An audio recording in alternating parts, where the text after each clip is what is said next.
You know, that wasn't an All-Ireland winning performance. Probably should have won the game based on their second half performance. Is it a step too far to say it was the performance so far of the World Cup? Maybe not. OTB AM's performance rankings with Gillette. I'm scratching my head. That performances was just lacked that intensity. Yeah, I knew there was something else we're not going to get time to do properly this morning. Shifty Lad says the Dublin Racing Festival was a huge success according to all the podcasts from England yesterday. Credit to everyone involved. Record numbers that they haven't seen in 20 years. Record bookmakers turnovers, and Honeysuckle turned over, but now potentially going for the Mayor's Hurdle at Cheltenham, and so maybe a swan song at Cheltenham with another success. But what an incredible story that's been. I don't know, where would you put Honeysuckle? Like you can't put a horse that's given so much joy in the red. I think it would have been Amber, but she doesn't make the cut today. So yeah, I saw the argument on the TV kind of after the race of the weekend when State Man did the job, wondering, you know, do you put Honeysuckle into the Mayor's Hurdle, or do you just let her go off into the sunset? Well, because you could win the Mayor's Hurdle and then it's out in a bang. But then if she goes to the Mayor's Hurdle and doesn't win, it doesn't really matter though. At this stage, the career is so great already. Like, and there's no questions of health or anything. I mean, we've been talking about her for the last number of years. I think the plan was always to run this year, and then they'll try and put her in foal, and away you go. Yeah, and I was concerned of the Champion Hurdle when you see her tail off a little bit and State Man pulls ahead.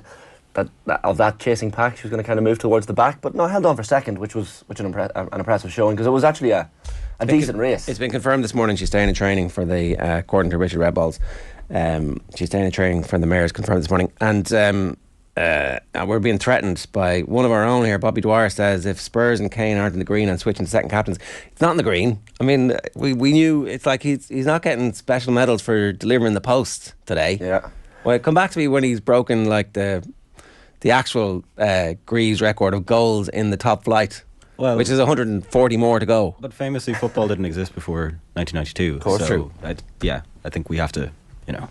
Kane's bringing medals to North London. He's now for Arsenal. He's cracked the top 30 of top flight goal scorers. Right, wow. But is he third in the Premier League? Is that it now? Yeah, after Shearer and Rooney. Yeah. Is he the greatest product of the Arsenal youth system? I saw someone questioning at the weekend. He possibly is. The greatest player to come out of the Arsenal academy. I can't think of any better. I mean, I know that's going to wind up Arsenal fans, but it's going to wind up Tottenham fans. Well, it shouldn't. It should just wind up the Arsenal fans, really. Yeah. And the whole, he's doing this for Arsenal. It's like, season's not over. It's turning into a pretty good season. Anyway, we better get into this, right? Let's do it. So every week we put stuff in the red, stuff in the amber, stuff in the green. It's hard to find the amber sometimes. We nearly shoehorned Irish rugby into the amber this week, but we didn't do it. I think we're stretching with the amber myself this week, even though it was my idea. But let's go. Yeah, we'll start with the red, and it was a definite red weekend on and off the pitch for Manchester City. The Premier League have declared war on Manchester City out of the weekend. The biggest ever scandal. Champions charged with over 100 rule breaches. And I mean, if this goes the full shebang, City could be stripped of titles. They could be relegated. They'll certainly could be fined a lot of money. City claiming innocence on all of this. So this is a 4-year investigation. 100 breaches of financial rules committed allegedly between 2009 and 2018. And they've also accused the Premier League of City not cooperating since the investigation started back in December of 2018.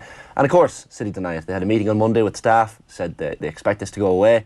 They were surprised by the charges and supported, quote, by a body of irrefutable evidence. So as I said, the range of punishments, lads, here is fairly wide. Of course, we're putting them in the red as well because of the loss to Spurs of the weekend. But really, these financial rule irregularities, or alleged ones, are pretty worrying for Man City fans and for the club, you'd imagine. They don't do anything in small measure. It had to be 115, right? Charges. Yeah, it's a lot. Yeah. It's a lot. Excessive. It's systemic and ongoing is essentially what they're being charged with, and it's been happening since the very start. You'll remember that they were charged with by UEFA of breaches a couple of years back, and then they took the case all the way to the Court of Arbitration for Sport, and they won that, and they viewed that as a victory for them and putting the matter to bed. But obviously that was the European stuff. The local English stuff, it turns out, is equally important. And they don't have recourse to the Court of Arbitration for Sport this time. So it'll be the London courts that they've got to go to. And again, very interesting to see how that all plays out, because an independent panel is going to be appointed to judge the allegations that are made against City. We don't know when that's going to happen. The timing of this has all been accused of being politically motivated. City didn't hear about it in advance. Some journalists heard about it first, shockingly. Ooh. Imagine some people doing their jobs and breaking stories. That's how it works. That's how it's supposed to work. And once the independent commission hear, they'll make their adjudication, and then it could go to the commercial courts in London. So this story could actually be 18 months. We could be two years away before finding the end of this story and being able to firmly say these are the regulations that they breached here, and here, and these are the appropriate penalties. However, the stink around Manchester City now because of this, well, that is deep-seated, and there was always a sense that there's something wrong about the amount of money that they're able to spend on everything all the time. Now, I have a similar sense that there's something wrong about all the money that's being spent at the moment, generally by other clubs, right? Mm-hmm. But let's wait and see how they have disrupted the financial markets. Because we're disruptors, we can do this. It's like, well, okay, if you can do it legally, show us how. You would want the Premier League, if these charges are found, or any of the charges are found to be legitimate, you'd want them to come down hard, because this can't happen in football. I mean, Bonnie Ronay wrote a great piece in The Guardian on this, where he's talking about the fact that sport only works if it's on a level playing field, which seems an obvious thing to say. But if there are clubs that are allegedly cheating in this way, financially, I mean, it's one of the easiest ways to breed success, is to kind of skip the rules a little bit here and there. They're saying it's going to put an asterisk beside the Aguero moment forever if it's proven that at that point they were guilty of breaching the financial rules. Yeah, and the rules are so vast and wide-ranging for anyone who hasn't really tuned into this story. So some of the charges. So you're talking about failing to provide accurate financial information over sponsorship revenue, which is some of it. Not disclosing managers' true salary is other parts of it. Why would they not just have said what the salary was? So essentially, because it's going to have an impact on their financial fair play, is that it? It's like, I assume there's knock-on effects. We've overspent on our manager. It's funny because in American football, the amount you spend on the coaches doesn't actually doesn't count against your cap.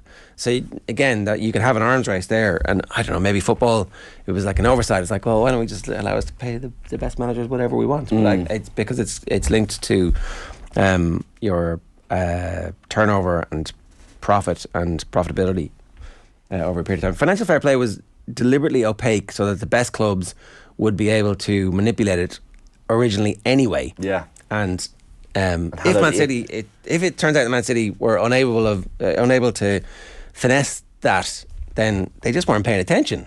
Now that's that's bad enough. Yeah. There's a lot of sympathy around this morning, I noticed, for Manchester City from fans of other clubs.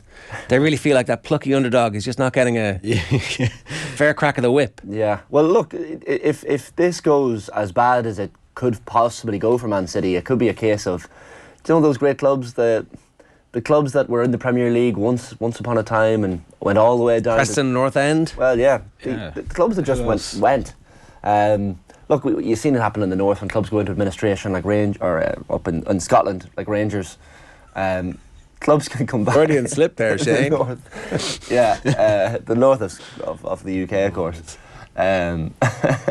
But clubs can bounce back. But if 115 rules are found to have been breached, I mean, City should be slapped very, very hard on the wrists. You make a good point, though. Will they? That's the thing. If we could go, as you say, it could take 18 months to 2 years, Ger. Yeah. And we could go through all of this and go through the nitty-gritty of what it is they actually breached, and then the punishment and the sentence hand down mightn't even correlate, and it'll be kind of like what's happening with Will Still at Ross. And it could be a fine, they could be dock points, they could look at that as price of doing business. Look, as long as we can, it's just a cost we're going to have to incur. Here's the point. I think you make a good point that they qualify for all those Champions Leagues. They've invested all this money in their youth system, which is now starting to produce footballers at a very high level. They hoovered up all the best young talent, and they have now become sustainable in recent years, where they can sell players for high amounts of money who are England internationals and top quality internationals around the world. And their net spend over the last couple of seasons hasn't been that much, because obviously you inject the billion into the club and you run it properly, and then you've used that as a competitive advantage. So it might just be the cost of doing business that they get stripped of some of these titles. But if they get relegated, it's very difficult to come back from that quickly. That would be a proper punishment if this is proven. So I don't know. It's going to be very interesting to see what happens. Will Pep Guardiola be happy being associated with this club in this moment when these allegations are made, or will he come out fighting and say this is all nonsense? I've been given access to all the stuff that we put forward for the European campaign in the courts, in the Court of Arbitration for Sport, and I've seen all that, and I trust the people, and I'm here for the long haul. Or yeah, they could dig their heels in. They could be like, even if they were found guilty, it could be a Lance Armstrong job. Keep the 6 Premier League trophies on the museum wall. That's it. And what if they win the Champions League this year? Does Pep walk away then and say, well, I've looked into it and I need to preserve my integrity and I'm stepping away? Or does he step away because there are no more mountains to climb? Yeah. I think that there's no actual stripping them will be very difficult. Yeah. According to the bits that I've seen today, and again, you're kind of just trying to piece it together from the different reporting.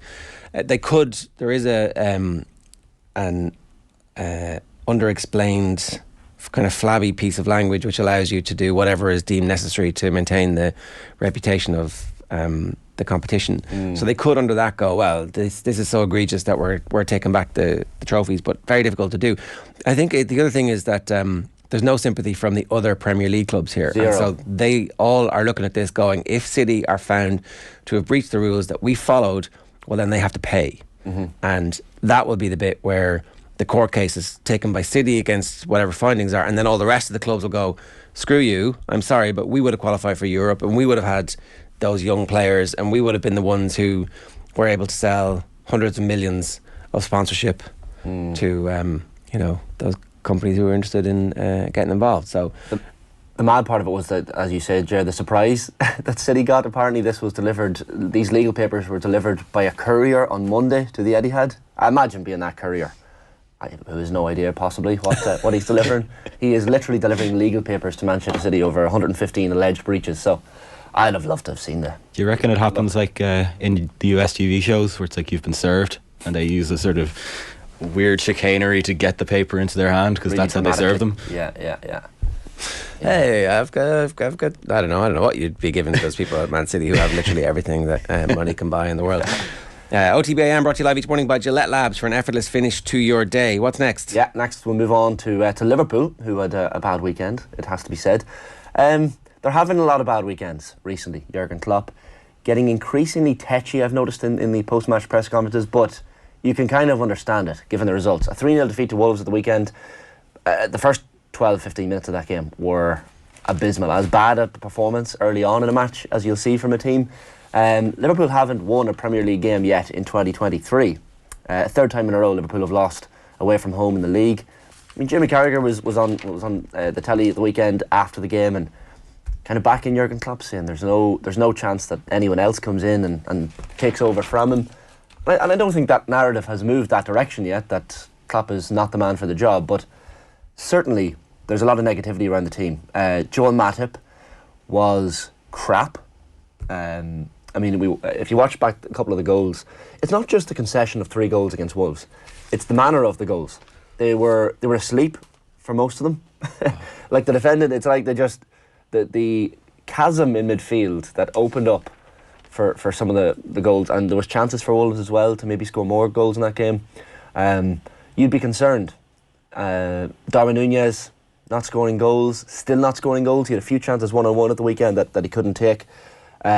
But I don't know, is Klopp in denial a little bit? Because some of the comments after the match, and I'm just reading some of them here in front of me, he's talking about the first 12 minutes of course being horrible, but then he kind of backtracked a little bit and said, later on in the game, the other 78 minutes were actually okay. The opening 25 minutes of the second half, he said, were brilliant. But I mean, that's kind of a bit of a stretch. Mo Salah isn't doing Mo Salah things. He's expectation that he's going to bend the ball into the far left corner with that left foot just doesn't happen anymore. So all these little things that made Liverpool so great over previous seasons just aren't there. And they look a little bit broken as a football club on the pitch at the moment. Tired maybe is the word. Well, maybe, I think you're right in terms of Klopp maybe not seeing what's in front of him, and in terms of delusional managers, we'll get to Leeds in a sec. But do we not give enough credit to the other teams that are actually putting performances against Liverpool? I think Wolves were quite good, even if the third goal was like shambolic defending. And the other teams they've lost to, like Brighton and Brentford,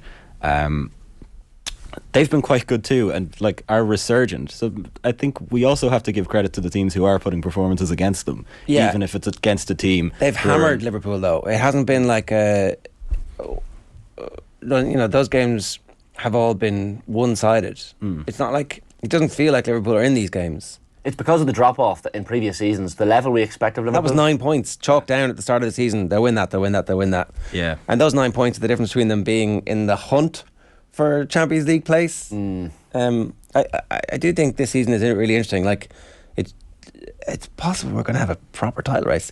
And this stuff around City, like, the players' agents are going to be going, what happens if we get relegated, off the field? Do I get paid less? How does that work? I mean, if we get relegated because performances on the field, I understand that I'm going to get paid less if I have to play a season in the Championship to get them back up. But like, I didn't do anything wrong. I fulfilled my part of it. So you can see how they might be weak. Arsenal might be Arsenal. We don't know after the performance at the weekend.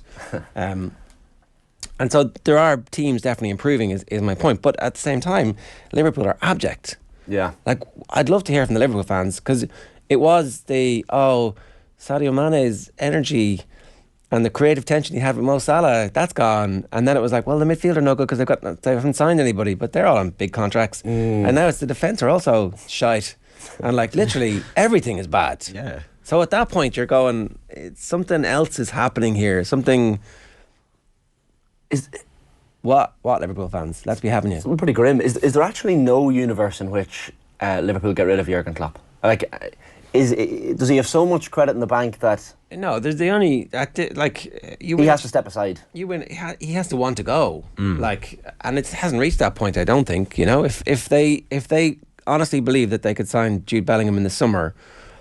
there's no way he's going to go. I mean, I think he thinks that he's got forwards who will at some point gel, and maybe they sell Salah in the summer and that relationship is over and they use a bit of that money to reinvest. I don't know, but like... I think Sadio Mane was so important, and sometimes you only know what you got till it's gone. But that's like one tiny part of it. Why is everybody else playing shite? Well, yeah. Whatever about the press that Sadio Mane had and his goal scoring, like, okay, you take that out of the team, it's very important, but... At the same time, they still have players who, like Sadio Mane, missed some big games over the years because of injury, missed portions of a season because of injury. They were fine. They weren't incredible, but like... Even Trent Alexander-Arnold and Andy Robertson, who once bombed up and down wings, raiding teams, like, they just look afraid to do it now. Afraid is probably actually the perfect word. There's just a little bit of fear in this Liverpool team at the moment. And when you start to lose games and you keep losing games one after the other, the fear just mounts and pressure mounts. I'm looking at the top 5 lads for the next permanent Liverpool manager, the odds. You've got Ange Postecoglou in 5th, Julian Nagelsmann as the 4th favourite, Stevie Gerrard 9-2, 3rd favourite. That's not That'd be great. I will lay you any money. Steven Gerrard will not be. No, not a chance. Whatever odds you want, folks. Tommy Tuchel is the 2nd favourite of 4-1, and the 5-2 favourite is Pep Lijnders to be next permanent. I don't think they're going to give Pep Lijnders the job to step up, are they? I wouldn't have thought so, but if they want continuity, maybe that's the thinking from the bookies. But can we just also have a minute for like Klopp's ridiculous? I'm not going to answer that question. I'm not going to talk to you. And then also somebody else. That's the bit where the whole press corps is supposed to stand up and walk out. Like, solidarity. Yeah, there's definitely a bit where you're not just. That all made me feel uncomfortable, but like, that's ridiculous behaviour. Just answer the question and go, and explain to everybody else why you don't think this person is worthy of answering. What is it specifically that caused you to think, okay, you're not worthy of, even though you're here in a work capacity, I don't have to answer you? Because it's like, I mean, whatever the story was that pissed you off, talk about that and address it or counteract it.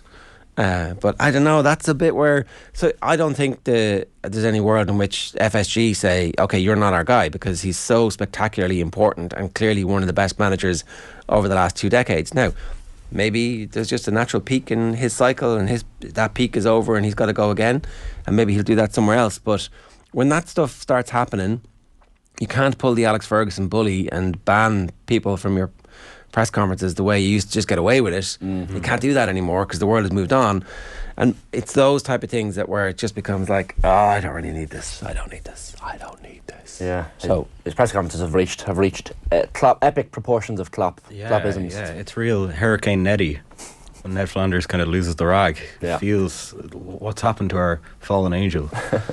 So Okay. Liverpool fans won't be happy. We'll move on to the Amber because another club's fan base who won't be happy this morning, and plenty of them in Ireland, are Leeds United. Ted Lasso, Jesse Marsch has been relieved of his duties. I'm sure he is probably relieved to be out of the club, given how things have gone recently for them. But 7 games without a Premier League victory for Leeds United. Jesse Marsch, of course, replacing Marcelo Bielsa. It was never an easy job to have to take over February of last year. Losing 1-0 to Nottingham Forest at the weekend, and that was all she wrote for Jesse Marsch at the club. The statement from the club: Jesse joined the club in February 2022 and was instrumental in keeping the club in the Premier League in the final day of last season. But I mean, where do they turn to now, Leeds United as a football club? I often find when you sack it's February, season ends in May. Do you not just hold firm? Things are going to come good. Relegation is probably, in my opinion, now a certainty for Leeds. I think they're going to go down. then they can't be in the amber. Well, At least play along with this bit. why? Okay, so we're putting them in the amber because Because there's a hope that they clean might get a slate. Sean Dyche bounce. Yeah, exactly. But they're not going to get Sean Dyche. Who do they go to? 17th. They're still out of the relegation zone, I should say. Only on goal difference. Yeah, tied with Everton, funnily enough. Carlos Corberan, obviously. Yeah, well, that's the most Premier League appointment ever. Probably the most Leeds United appointment ever. Cameron, you're a Leeds United fan. Where do they go now? Where do they go? Where do they go from here? I don't know. It's very hard. I see. The thing about Jesse that's really, really interesting is that the team weren't playing terribly. The narrative for the last couple of weeks is they've been playing quite well and they've been putting in good performances, but it's just not turning into results. I think a lot of that is the fact that the players have gotten better, Yeah. for want of a better phrase. Patrick Bamford's back from injury and he's been struggling and he seems to be in fine form. We've got Nanto. Rutter was a signing that really shows promise, even though his Bundesliga record wouldn't have inspired anybody, but this season at least. There's still a lot to be kind of positive about from the player front, and it seems just that they were tactically inept, and you watch them and it doesn't look great. Their defence, they can't keep their shape at all. Yeah. The Brentford game for me was the most frustrating game in recent memory because they just kept going through the middle in terms of their attack. Harrison kept getting in Nanto's way and they just kept pushing, doing the definition of insanity, repeating that through the middle, which Brentford just flooded with their defenders. So there is a sort of lack of game smarts there. And, you always think it's such a backhanded compliment when people see Marsch going and go, well, decent guy. Yeah. Really, really nice. Really fond of him. But it just hasn't worked. And Corberan might bring back some of the Bielsa optimism and that sort of attacking thrust that they need, because apparently some of the players weren't very happy with how Jesse was approaching games tactically. But to answer your question, where do they go from here? I don't know. Well, there's a danger with Corberan too, because you got to look at great manager in the Championship. He's doing great things at West Brom, but look at Nathan Jones at Southampton. I mean, he was a great manager in the Championship, but the Premier League is a different kettle of fish. It's tough. Was he great in the Championship? I mean, was he okay? Anyway, okay. he says he's one of the best managers in Europe. Nathan Jones getting the boot as well, apparently. I was recruited to do certain things, says Nathan Jones, after his team got hammered again, 6 defeats in 7 Premier League games. I was recruited to do certain things and I don't see my team in there. I've pandered a little bit. It's like, if it's not your team, mate, whose team is it? Passing the buck. So apparently the board are like, what? Nathan? Sorry, pardon me? Excuse me? Okay, all right. Let's see how you get on against Wolves. And so they got Wolves and then he's going to get fired after that. So It's come into a bit weak, I think. it took a long time for them to start sacking managers this season in the Premier League. But when they did, they were up there with the best of them. Not in single spies. It's going to be a vintage year. Yeah, it's like the Dublin bus. So that's where Leeds belong, I think, in the amber, because fair enough. You think they're in the red? You're They should hoping be. that they might be somehow able to turn it around. I think, I don't know. It's guaranteed they're going down. Still think there's loads of people who could get sucked into that Yeah, well, their next 2 games, they've got a double-header against Manchester United, starting tomorrow night. Should be great fun. That's going to be interesting. Is one of them a cup game, though? Both league. Both league. Both One's league. rearranged. Right. So, I think the Queen's passing led to all these. Yes. Was that this double-headers. season? I know, yeah. Was it? Yeah. Oh my God. Apparently so. What a year. Yeah. Wow. Some year, lads. Some year. You forget there's a World Cup in the middle of it all too. Exactly, yeah. So we'll get to the green, the positive stories. Irish rugby has to be in the green. Yeah, we were kind of debating whether we put it in the amber. That would have been a bit unfair. Just because of the injuries. That's Just because of the all. injuries. And the yeah. And also, we just don't want to get too excited too early. The hype train is choo-choo. And we're like, oh my God, this is terrible. We're so good. We're so bloody good. Can we just stop that crap? Because as an Irish nation, why are we so afraid? It's like Because anytime, history. Yeah, but anytime we talk about Evan Ferguson on this show or things that we're excited about, we get slaughtered. Oh, stop it. Stop getting so excited with yourselves. Ireland could win the World Cup. Let's be honest. Oh, Shane. No, Shane. Shane. Number one in the Wash your world. mouth out with soap Stop. and water. Oh, we're number one in the world. it. Stop. Some of the Welsh press are calling us all black-esque. We didn't even They're play just well. suckering you. That's all they're doing. They're Ollie, setting you up for a fall. We beat Wales in Cardiff for the first time in 10 years by 24 points, and we didn't play that well. It's not even a hot take. We're the best team in the world at the minute. This is like Ireland looked in the mirror today at Fortune's teeth marks still in its ass. But why are we so afraid of this? Stick that. I heard Gordon Darcy after the match, and he made a very good point. So Aisling was talking to Paul O'Connell last week about the fact that his great Irish team and Darcy's and Rodges and all that era, they didn't really lean into the whole "we're really good at the minute" thing. Whereas this Irish team, this is not coach Andy Farrell, who has said he's met with Alex Ferguson and Mikel Arteta and people who breed success and continue success. They don't just get to the top, but they want to stay there and be mentally okay with being the best team in the world or being constantly great. Arteta hasn't done it yet. No, Arteta hasn't done it yet, but Point he of could win the information. Premier League, and he's worked under Pep, and he's had success. But that, I think, is the difference in this Irish team and great Irish teams of times gone by that won Grand Slams. I hope you're right. They're okay with being at the top. I think Joe Schmidt's team were okay at being at the top. I definitely remember pre-World Cup, the Ireland team in 07 were like, oh, we're going there to win it. And then... Yeah, but the same weaknesses came up in World Cups. They were a great team under Schmidt, but the same weaknesses came up in the World Cup. They can't get past that last day of phase. I think if Ireland get past the last Have you day of seen phase... our group of death? Yeah, All of a they're sudden, all Scotland in aren't shite the- anymore. Yeah. All in the top 5. But we shouldn't fear anyone. We don't fear them, but like... This is the point now. The way Ireland are playing, just have You no just have no jinxed fear. it. Now your fault. Officially, it's See, your this is fault. I'm not a superstitious person anyway, so that's all a load of crap. But just let us believe we could win the World Cup.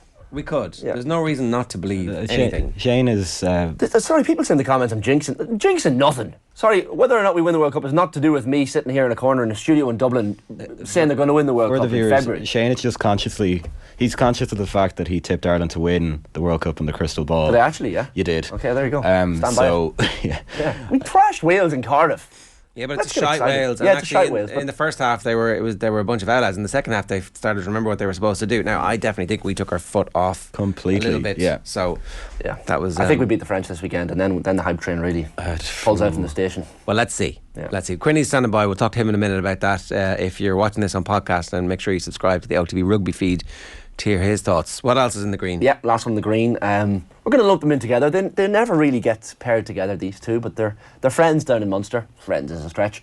Cork and Kerry both had a great weekend in terms of Gaelic games. I mentioned Cork first. The Hurlers, of course, with a 1-point win over Limerick. Talking about hype trains, it's early in the season. Well, they were double scores down at half time. Yeah. That's why we're talking about that. Attitude, proper attitude Yeah. from Cork, you have to say.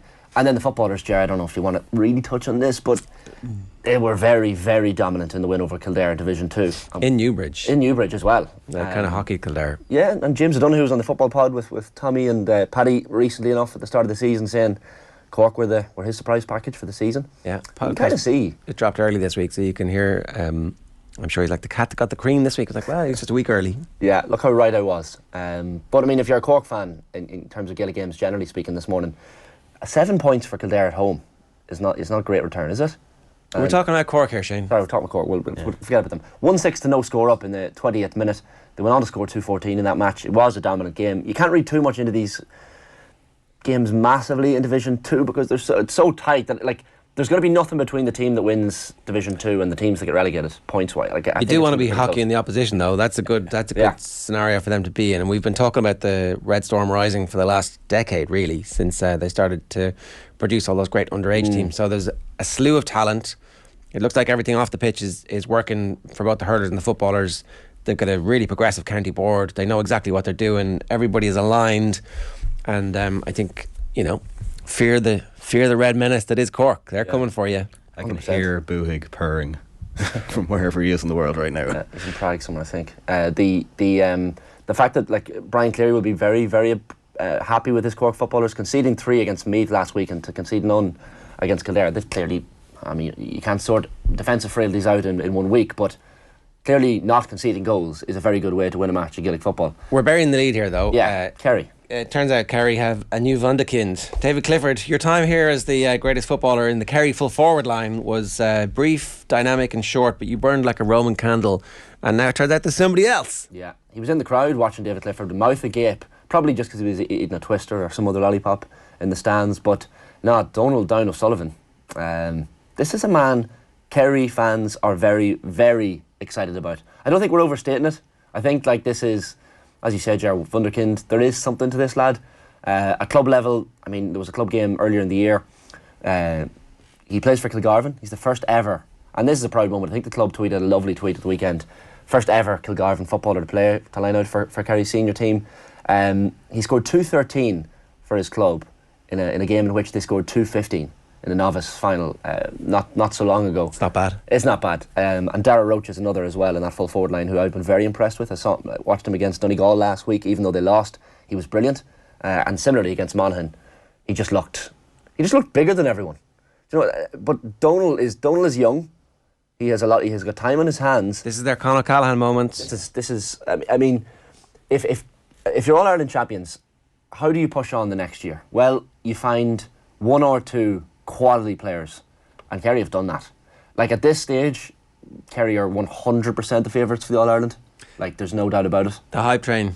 After the first week we opened Donegal, and it's like, this is, but it was just the first game back. Yeah. First game at home, they're like, oh no, we've got new superstars here. Don't worry about it. Yeah. With Donald Down scored 1-3 against Monaghan. Now, albeit the Monaghan defence, it's a young Monaghan team at the moment. They opened up a couple of times for them, and Paulie Clifford came off the bench to score a goal. It was a great goal, but I mean the defence opened up for him. He ran most of the length of the pitch to finish it off. But Donald Down, he's a very impressive talker, I thought as well. He spoke on TG Carr after the game and has his head screwed on for a young lad playing his first match. You would need to if you're gonna try and force your way into the Kerry full forward line.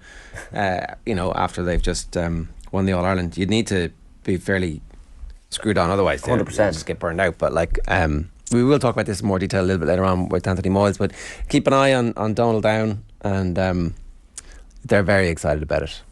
So Kerry in the green. Kerry, well deserved. Cementing their place at the top of the power rankings as well. We'll get to that a little bit later on in the week. It's 9 minutes past 8. That is this week's episode of the Gillette Labs Performance Rankings. Up next, Alan Quinlan. OTB AM's Performance Rankings with Gillette.